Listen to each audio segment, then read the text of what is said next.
Right before Election Day, an Atlanta Journal-Constitution poll of likely voters, for what it's worth, found some tight margins in both Senate races in Georgia. And now both incumbent senators, Republicans Kelly Loeffler and David Perdue, they're facing runoffs against their Democratic challengers in January. Here to talk about the implications, we welcome Democratic strategist Andrew Feldman and senior congressional correspondent for the Daily Caller, Henry Rogers. So great to see both of you guys. How's it going? Good to see you, gents. Thanks for having us. All right, so Andrew, let me start with you. This new poll shows tight margins in these Georgia Senate runoffs. I think it's tough sledding for Democrats, frankly, but what do you think is the likelihood that Democrats could pick off both of these seats and gain control of the Senate?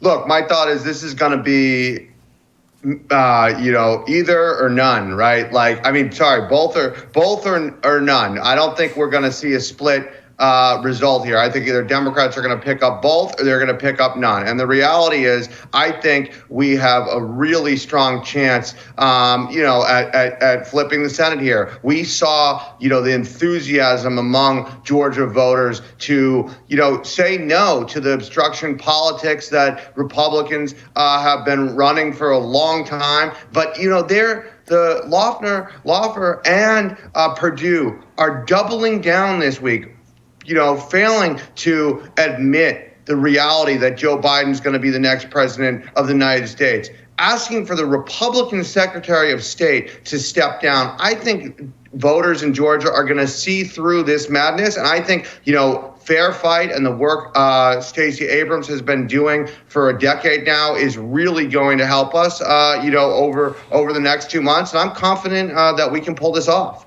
Here's something I'm curious, Henry, which is that there's been a lot of talk about the Georgia Secretary of State and the Senator Perdue and Loeffler and all the other Georgia Republicans. Do you think it's going to focus on that, or is it going to be just all national politics? Because I tend to see it the latter way. I saw Chuck Schumer, there's a video of him, he's like, now we go to Georgia and then we change the world. And I was like, I can't think of a single thing worse that he could have said there. What do you think, Henry? Well, I think they should focus on that. But, I think the national politics are obviously going to slip into this, obviously, because it's going to be such an expensive and important race, both races, obviously. I do agree with Andrew on some fronts of this race. I don't think Loeffler and Perdue should be focusing on this, stop the count vote issue that's going on in Georgia or worrying about firing their Secretary of State. I think they should be focused on other issues like, John Ossoff saying he wants to think about defunding the police and things like that actually would turn voters out to the polls, in my opinion. Mm-hmm. I do believe it's honestly insane that the Trump campaign has Doug Collins working in Georgia after he helped destroy Kelly Loeffler's Senate campaign, working to this Trump campaign stop the vote thing in Georgia. At the same time, they're trying to run these Senate campaigns. So I think Republicans are going to have to focus on the actual issues at hand and get over the election, to be honest with you, the presidential election. That is interesting, Henry. I mean, Andrew, to me, one of the challenges here is that a lot of the folks that the Democratic Party built this winning presidential coalition on are the type of people who kind of like divided government. They kind of like the status quo. They kind of want things to be slow, to be gridlocked, and, for not a lot of radical change to ultimately occur. So I'm not sure how motivated those voters will be to provide Joe Biden with a Democratic Senate majority. Look, I think if we talk about the issues that matter to these voters, especially black voters in Georgia, when it comes to health care, when it comes to racial justice, when it comes to, really these issues that I've talked about on this show before, talk about dealing with a moral compass. I think that we're going to be able to excite voters and turn them out. I mean, I really do think Georgia voters will understand what is at stake, especially those in the Atlanta area. I mean, that is what we need to do here, right? I mean, we can try to, break into vote counts in more rural parts of the state. But Atlanta is what this is going to come down to. Can we get Atlanta suburbs to turn out in the same way they turned out and the same margins as the presidential? That's what we're looking at here. Not only Fulton County, but DeKalb County and others, Gwinnett County, et cetera. Those are what we need to focus on. But I agree, this campaign needs to focus on the issues that affect Georgia voters. I agree with Henry on that, and let's have that fair debate.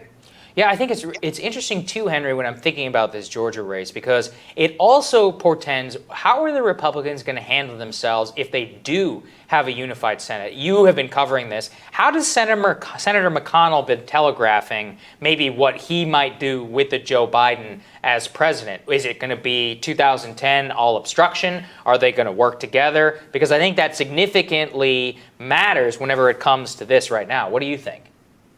You know, from what McConnell has been kind of quiet on the issue because he's defending the president still with the election still ongoing.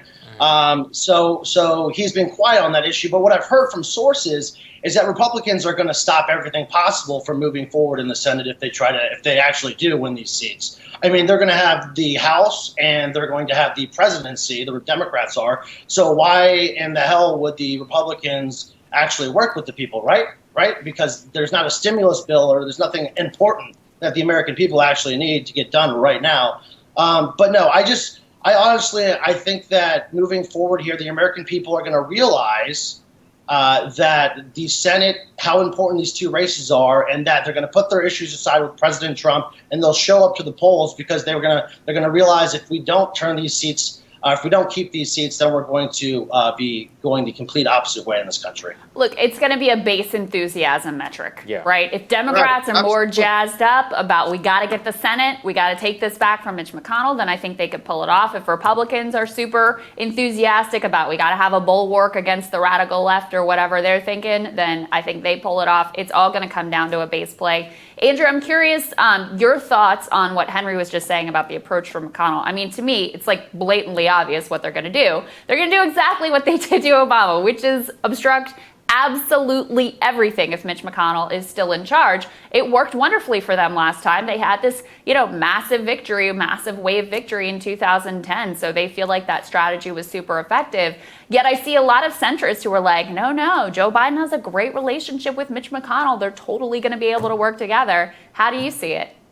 That's one point from Democrats that I think, and from some Democrats that I think is fundamentally naive, right? I mean, we are not in the place we were in the 1980s with Ronald Reagan and Tip O'Neill, or when Joe Biden talks about him working in the Senate and growing up with the Mike Mansfields and the Daniel Patrick Moynahans, et cetera. That is not where we are. Mitch McConnell is obstruct, hurt the American people, in my opinion, at every turn he can. I mean, this is not going to be like, oh, okay, Joe Biden, I've known him for decades. We can work together. We can pass, comprehensive immigration reform, comprehensive health care. I mean, give me a break. And so we need to understand that is what's at stake in these Georgia races. Yeah, I think Completely that's well agree said. with you guys. All right, guys, stick with us. More with our panel right after this.